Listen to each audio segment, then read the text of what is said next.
তো hello guys, আজকে অনেক দিন পর আমার কালো জিরা আলু দিয়ে তরকারি আর পরোটা খেতে ইচ্ছা করলো, তাই সকাল সকাল বানিয়ে ফেললাম। এই দেখো কালো জিরা তরকারি করছি এখন আমি।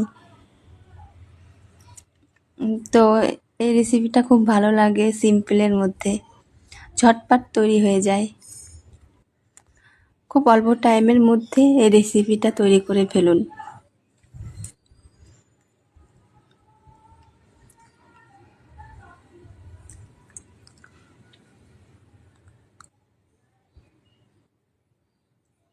তো আমি একটু ঢাকা দিয়ে দেব, আস্তে আস্তে সিদ্ধ করে নিতে হবে আলুগুলো। আর একটু নেড়ে দিতে হবে।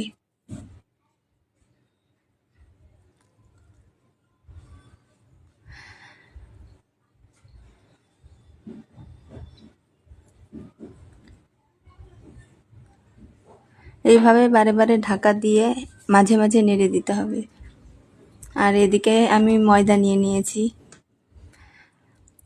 লবণ চিনি দিয়ে ময়দাটাকে মাখছি। তো একটু তেল দিয়ে দিলাম। তো এখানে আপনারা সরষের তেলও দিতে পারেন আর সাদা তেলও দিতে পারেন। তো আমার তো সাদা তেল ঘরে ছিল না, সরষের তেলই ছিল, সরষের তেলই দিয়ে দিলাম। এক্সট্রা করে সাদা তেল আনিনি, ঘরে যেটা ছিল সেটা দিয়ে করছি। এখানে আলুগুলো আমার সিদ্ধ হয়ে গেছে, তাই আমি হলুদ দিয়ে একটু নাড়াচাড়া করে নিব। জল দিয়ে দিয়েছি, আবার একটু ঢাকা দিয়ে দিব। তো এখন আমি নেড়ে দেখবো আলুগুলো সিদ্ধ হয়ে গেছে কিনা।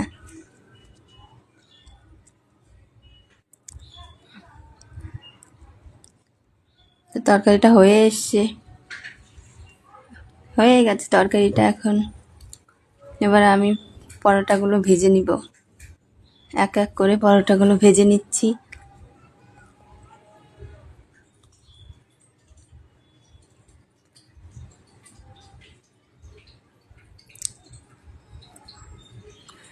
তো এই রেসিপিটা আমার তো খুব ভালো লাগে খেতে, আপনারাও করে দেখুন, খুব ভালো লাগবে।